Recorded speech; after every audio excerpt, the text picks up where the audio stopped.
Today, we're going to be talking about some of the best ways you can outsmart a narcissist. If you love this content, don't forget to click the subscribe button and the notification bell. This way, every time I upload a new video, you'll be the first to know. When we're trying to outsmart a narcissist, it's very important to remember these three key ideas. Narcissists actually need you to react to them in the 3D world. Narcissists require narcissistic supply. Number three, a narcissist is looking to dominate and control others. Now, why would it be important for someone who is living with a narcissist, works with a narcissist, has been married to a narcissist, to understand a narcissist's addiction to what is happening outside of them? When you understand that a narcissist cannot live without interacting with other people, then it becomes easier for you to let go of some of the things your ego might find it difficult to let go of naturally. So what I mean by that is that when you are with someone who is argumentative, confrontational, punishing, ridicules you, has a sense of entitlement, exploits people, when you're around someone like this, it is natural for the ego to be on guard and like, what's going on here? It's natural to want to push back. But when we're trying to outsmart a narcissist, we really have to understand that the pushing back is what a narcissist needs. And so somehow we have to become disciplined enough, mindful enough, wise enough to not give the narcissist what he or she is actually looking for. Narcissists absolutely need praise, admiration, validation. They need to be able to exploit you, to get an emotional reaction from you in order for them to feel like their false self can stay in place, like their mask can stay in place.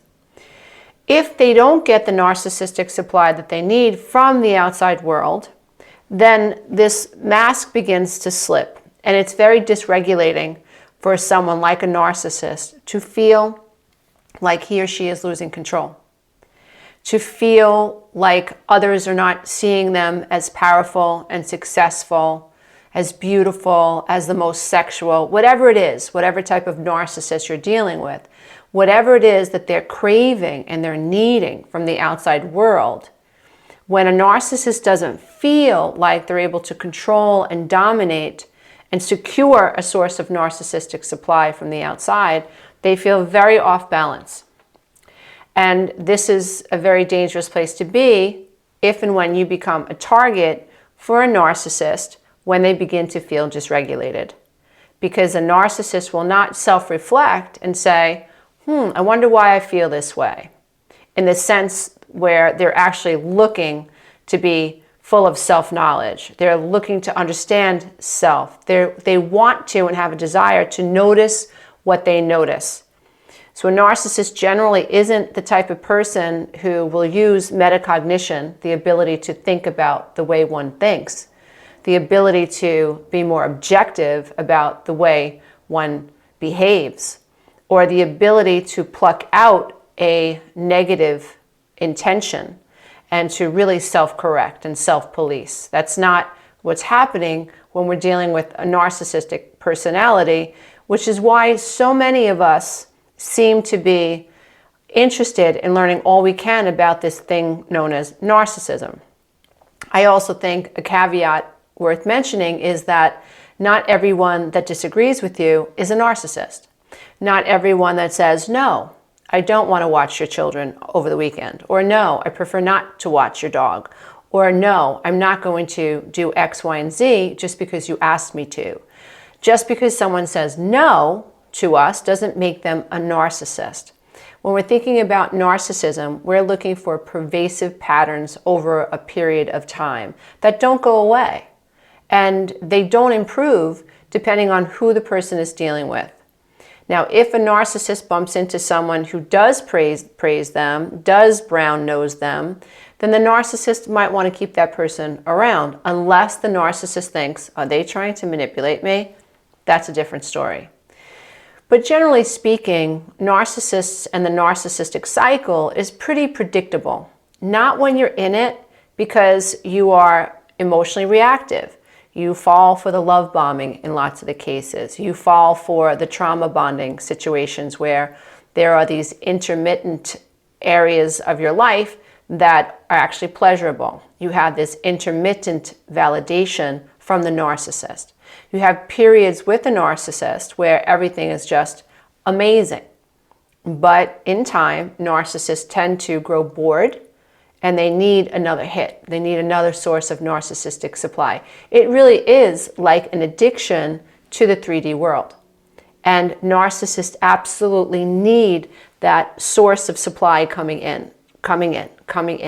Admiration, validation, power and control, even fear. So a narcissist, if you're afraid of a narcissist and you give into their condescending comments, you're crazy, everyone thinks you're crazy, you're a flake, you're a wacko, nobody thinks like you should be happy, how dare you insinuate that I don't do enough for you, and you get beaten down like this, that's the source of narcissistic supply.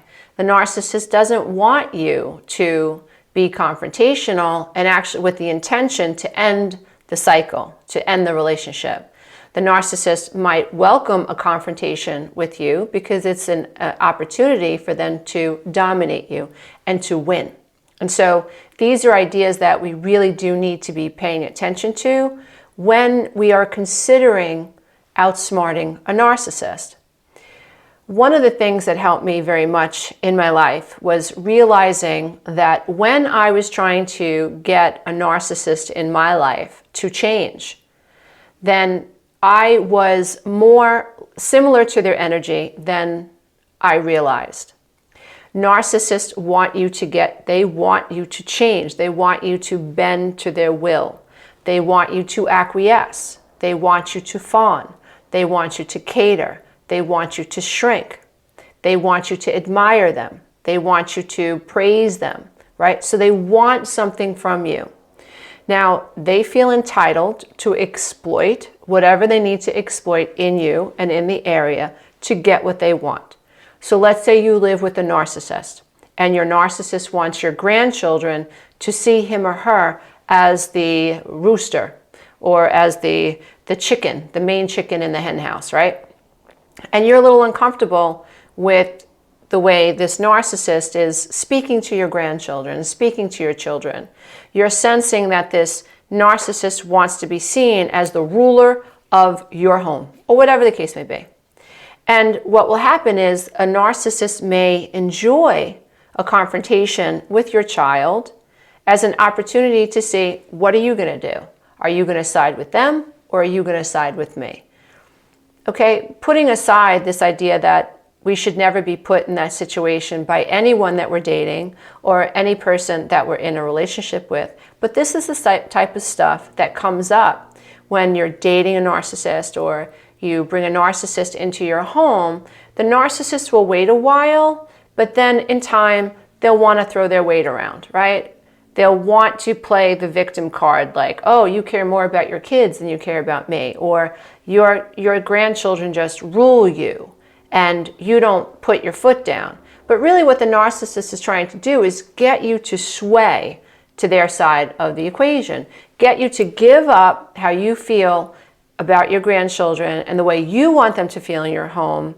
And so a narcissist is trying to get to change you. They want to change your position. And when I realized in my own life that through all of this conversation back and forth, arguing back and forth, I was trying to change the narcissist in my life. I didn't want him to say the things he was saying to our children. I didn't want him to call me the names that he called me. I didn't want him to do the things that he was doing. So in essence, I was saying, I am in resistance to who you are and what you do and how you behave and your perceptions of this situation and the way you're going about dealing with your anger and your rage and your disappointment and even your sadness over the dissolution of our relationship. So I could not control how he was reacting, but there was a deep part of me that really wanted to. And I remember when I had a long, hard look at myself energetically, and I asked myself, what is really going on here? On both sides of the equation, someone's trying to control the other person. And that is when I learned how to outsmart this person, right? So what I did was I let go. And so one day, you guys may have heard me talk about this story. I was working at a wellness center, and I can't remember exactly how many text messages I got, but they were a lot. I would receive anywhere from 10 to 30 text messages and or voicemails in a day when things are really difficult and hot between the two of us.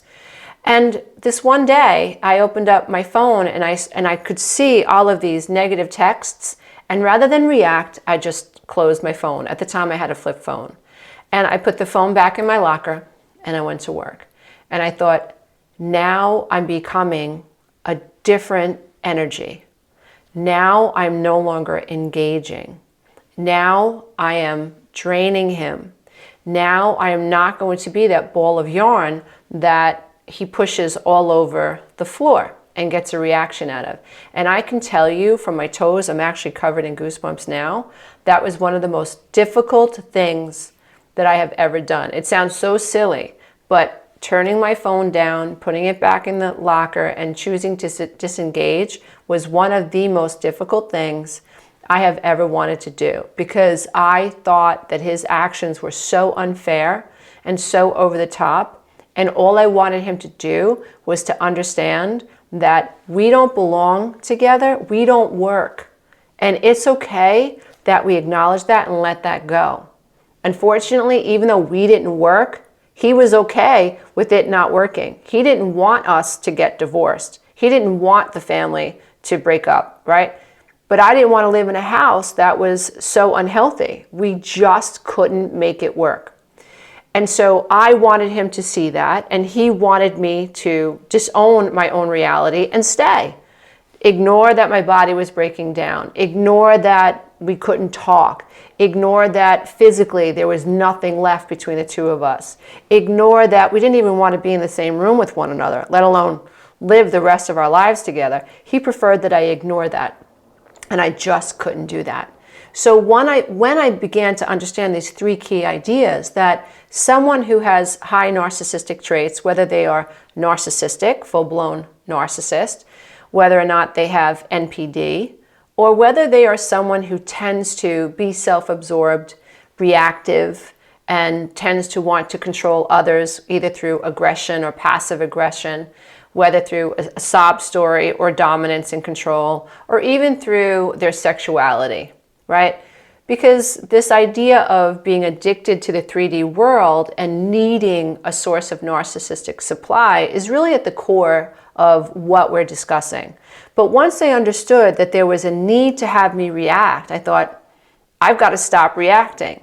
And my ego was like, oh no, we are responding. We are fighting back. You know, this is dominance. He's trying to control you. He's calling you these names. You have to clear your name. You have to do this. You have to do that. But what about what he did? What about what he said? What about how he behaves? It was all this, yeah, but. And my ego was on fire. And it was just like, this is reactivity. This is programming. This is not spirituality. Yes, I'm all about spiritual blow-ups when necessary. Trust me. I am all about setting a boundary and setting a fierce boundary when necessary. But I'm talking about this automatic response of the emotional brain that really wanted me to push back.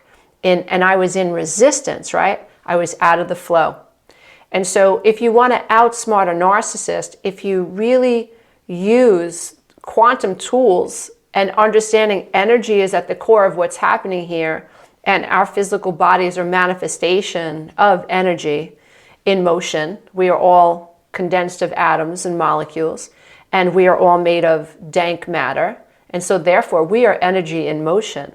And so if I wanted to end this relationship, then I had to stop being an equal energetic vibration for it, knowing and understanding now, all these years later, how shame-based he was and how shame-based I was. That was another attracting angle that we had going on, right? I felt very controlled by my mother, as did he. So neither one of us wanted to be controlled by the other, but yet both of us were trying to control one another.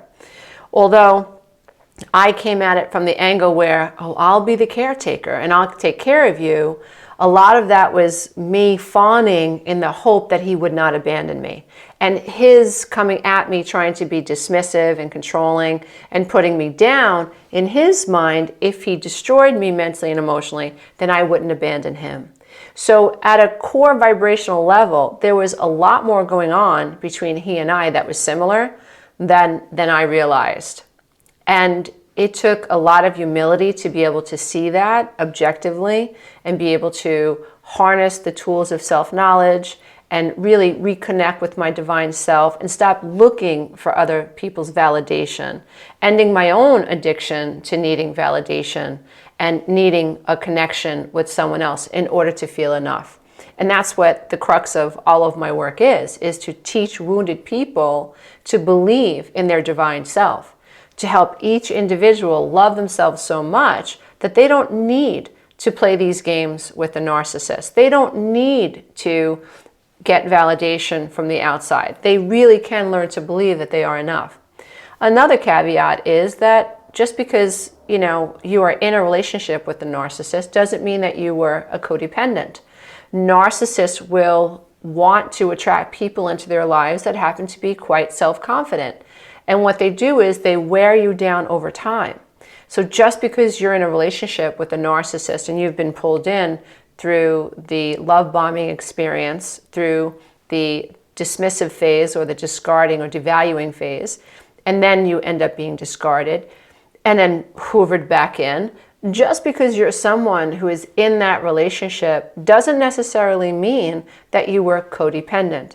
But more often than not, at least I think so, I haven't read any studies. I don't know if any study has actually been done, but it's safe to say from where I sit right now, more often than not, many of us who end up in narcissistic relationships don't realize that, I think it's Richard Grannon that says, we're swimming in the same soup.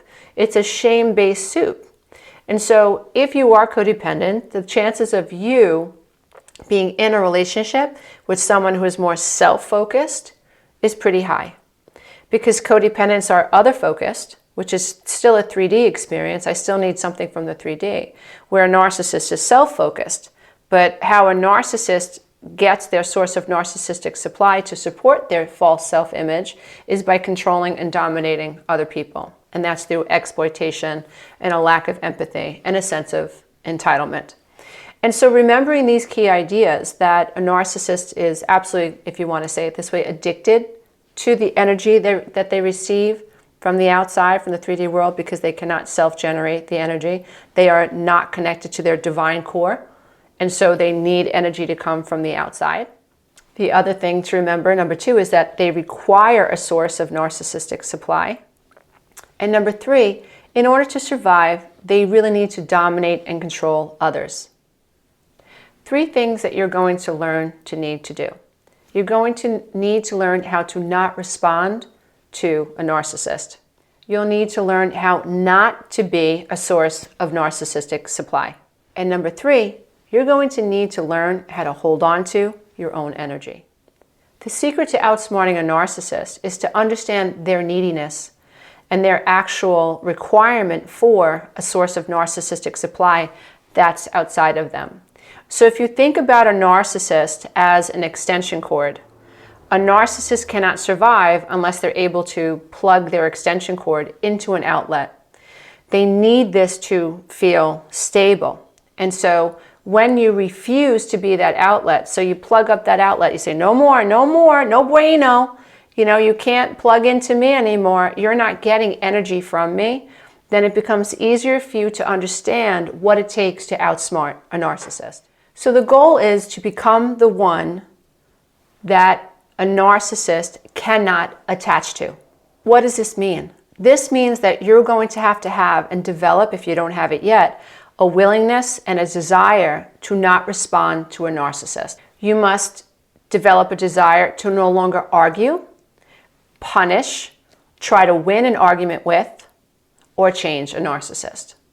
It's a pretty tall order, because being pushed around, lightens up or, activates the amygdala. It activates the survival mechanism, like, no, this is a threat, I have to push back. So overriding that impulse to want to push back and win can help you outsmart a narcissist. How is this achieved? Well, you can achieve it through a number of different ways, but some of the simplest ways to achieve it are through meditation and journaling, exercise, therapy, maybe even coaching, support groups online or in person, starting a business, and finding the flow. All of the above suggestions pull your attention and your energy away from the narcissist and helps you refocus your energy on the divine self. So here are the practical things that you can do. Number one, you really have to stop trying to change someone. You have to stop wanting to change a narcissist.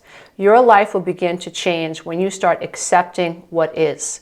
I mean, really accept what is. So if someone is derogatory, accept it. I don't mean you accept it like, yeah, my husband and wife's derogatory. Yeah, they embarrass me in front of the kids, the in-laws, make fun of me at work. Yeah, they have absolutely no respect for me. That's not what I'm saying. What I'm saying is you surrender to the idea that this person does these things and you know there's not a doggone thing that you can do about it to change it, and you are going to cross your arms, hold on to your energy, and no longer try to change it. So in essence, you're not resisting this person's energy anymore. And remember, what you resist persists. So when I dislike something about someone and I try to change that something, and that person dislikes something about me and they want to change or control me, our energies are very similar. The second thing that you want to do is you want to eradicate any idea in your head that if you give up and you let go, the narcissist wins and they think they've won. This is an ego issue. When we stay in arguments because we want to be right, and we think we're right, like so let's say your narcissistic ex is cruel to the kids. He picks out one kid versus the other kid. He praises the one kid for being athletic and he puts down the other kid who is not athletic, it's more into reading, okay? This happens. So let's say you think that this is wrong. I agree with you. If we're gonna have a moral conversation, that's inappropriate. But if we're going to have an energetic conversation and we're trying to outsmart the narcissist, I have to look at this at a different angle, right? So if I think I'm right and I want to win the argument with the narcissist to the point where he or she says, I know I'm wrong, I know you're right, then I don't always recognize that the narcissist argues back and fires back with the same mindset. I'm going to prove her wrong. I'm going to tell her she's bat crazy. I'm going to tell her that she's inappropriate. I'm going to tell her that this kid should listen to everything I say and he should be afraid of me when I walk in the door. But at the end of the day, if you really slice it deep to its core, we have one person who thinks they're right and they're trying to prove the other person wrong. And on the other side of the equation, we have the other person that's trying to prove their spouse is wrong and that they're right. So at the core, the energy is the same. You can't have a moral conversation around this, because you're not going to be able to win an argument with a narcissist. They're not open-minded. So if you have any idea in your head that you think that you're afraid to let go because a narcissist wins, you really have to confront that idea and let it go. That's how you outsmart the narcissist. Let them think that they won. Let them think whatever they want. Pull back and retract your energy from trying to control what happens between their ears. The third thing you can do is stop reacting every time they throw a grenade. The grenade only goes off if you pick it up when it comes to a narcissist. So I use the shutty method, or you can use the gray rock method. So, these two ideas work hand in hand. So shutty is I say nothing. So if you call me a name, I say nothing. I don't even give you a few words. I literally say nothing. I surrender to your faulty perception of me. I allow you to say and think and feel whatever you want to feel. Cognitive bias is real. When a narcissist says you are crazy, they have a bias that has them believing and justifying why they think you're crazy. I cannot jump into that soup and try to change what that person thinks. So I shutty and I say namaste. This is a free will zone. You get to think what you want. You get to say what you want.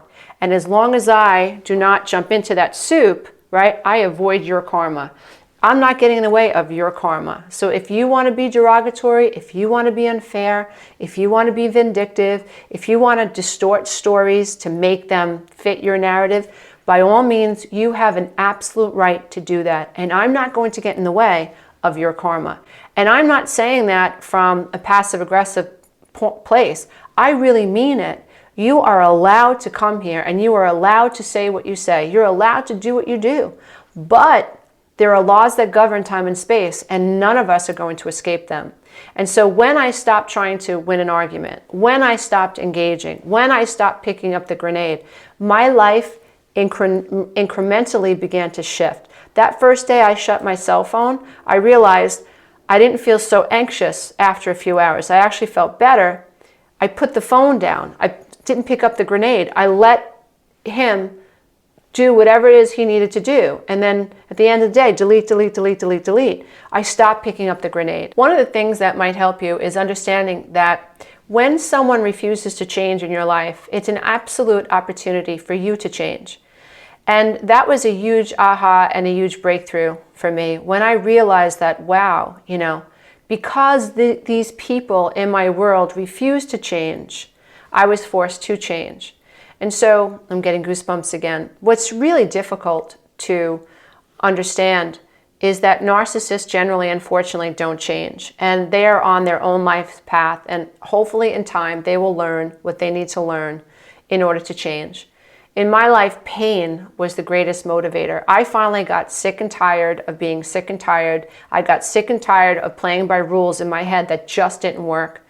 Right? Thinking that if I'm the good one, thinking that if I'm the people pleaser, if I'm the rescuer, thinking that if I'm the one that has no needs, certainly this is the way to experience happiness. And it's a bunch of malarkey, okay? It doesn't work when you don't love the self. It doesn't work when you don't put the self first. And if anything happens, the opposite effect happens. People disrespect you. You know, you save your entire life, you know, for your children, and then you die and they get the pool in the backyard, right? So you don't enjoy your life, you don't enjoy your money, you're, oh, I'm going to save this all for my kids, and then you die and your kids get the extension on their house. Meanwhile, you lived in, you know, this little tiny house or an apartment you have to learn to enjoy your life. You are an heir to the universe. You are divine at your core. And the only reason so many of us don't experience the abundance we deserve is because we don't ask. And we don't ask because we don't believe. And we have been taught that it's selfish to put the self first. We should worry about other people. We should give people the benefit of the doubt. We should allow people to walk all over us. We should always forgive and always forgive, right? We don't allow ourselves to set a boundary with other people. And then we become rageful ourselves, and then we become angry. Then we exhibit symptoms of borderline personality disorder because nothing that we've done is working. We keep throwing ourselves into the mouth of a lion. We keep falling for the same love bombing. We keep trying the same things, right? What's the definition of insanity? Doing the same things and expecting a different result. And so, yeah, we're exhausted, we're frustrated, and it isn't until we really are sick and tired of being sick and tired and we start asking the right questions. What am I doing wrong? How am I keeping this energy alive? How am I still a source of narcissistic supply? Someone wrote me on Instagram and said, what should I do when I know my narcissist is lying to me and he's getting all perfumed up to cheat on me? I saw his text messages. I saw the WhatsApp, text messages. I know he's going to meet this other woman. What should I do? And I'm thinking, leave, set a boundary. Why will you continue to be a source of narcissistic supply? Those are the questions we need to ask ourselves. What do you do in that situation? Confront this person? He's not going to admit it. And if you catch him red-handed, he'll blame you for why he's cheating on you anyway, right? And your reaction and feeling belittled and feeling less than is a source of narcissistic supply. So we have to start asking the right questions. And so when we understand a narcissist's addiction to the 3D world, then we know we have to do everything that we can to not be that source of narcissistic supply. So here are some things that you can do. Start really thinking about what it means to find the stillness within. Start really thinking about what it means to reconnect with those that you may have lost through your relationship, because so often we go into isolation, we withdraw from our friends and our families. We defend the narcissist. We think, oh no, you just don't know how perfect our love is and how unique our love is. This is why he talks to me this way. This is why she's so jealous. So we've rationalized this poor behavior. So begin to reconnect with the people that you've lost contact with. Get back in touch with your body, perhaps through yoga, maybe EMDR. Find things that allow you to reconnect with the energy in your being. Start telling the truth about how you really felt. Start telling the truth about the facts of your relationship. This will help you come out of denial, and it will also help reorient you to time and space and reality. Consider writing down a timeline of actually what happened when you met the narcissist. See if you can see the predictable pattern of love bombing, devaluing, discarding you, lies. See what comes up. See if the gaslighting comes up, the triangulation, the smear campaign. See if you can actually chronologically put together a predictable timeline. This will also help you heal and help you reorient to actual reality versus the reality the narcissist wants you to believe in. Give yourself time to heal and grieve this relationship. It has been up and down for you, right? You may have been caught up in the fantasy future faking, where the narcissist says, oh, we're going to do this and we're going to do that, and when we get married, and when we have children, when we buy that house in the country, and it never happens. It's all to keep you on the hook. It's all to get you to fear losing those future realities. So it's the fear of missing out on some future reality that a narcissist has exploited, and you are going to need time to grieve that fantasy. The only way to outsmart a narcissist, in my opinion, although there probably are many, but when I'm talking about outsmarting a narcissist, I mean outsmarting them energetically so that whatever bonds were created between the two of you become deprived of the energy they need to survive. I really hope that these ideas help inspire you to look within and reconnect with the divine self so that you begin flowing energy inward rather than being a source of narcissistic supply where your energy is being pulled from you and supplying a narcissist who is actually addicted to the energy that you give off. If you would like to listen to one of my books for free, all you have to do is click one of the links in the description box and you will be taken to audible.com where you can listen to one of my books for free. And if you would like to receive push notifications from me, Loving the Self affirmations, journaling prompts, wallpapers, and more, that's available in the App Store now. And if you're interested in taking the codependent recovery journey with me and my team, check out the 12-week Breakthrough Coaching Program. This is an opportunity for you to learn how to reconnect with your divine inner child so that you can stop flowing energy to the 3D matrix that is possibly allowing you to become a magnet for someone with high narcissistic traits. You don't want to be a source of narcissistic supply for anyone. You want to be able to supply yourself from the inside out. So if this sounds like something you're interested in, check out the 12-week Breakthrough Coaching Program. Don't forget to think. Remember, a narcissist doesn't want you to think. They want you to feel. Bye for now. Hey, if you love this content, don't forget to check out the next video, and you can go to my website and take the codependency quiz. So if you're distrusting your own perceptions, at the same time, then you might be giving your power over to this grandiose narcissist.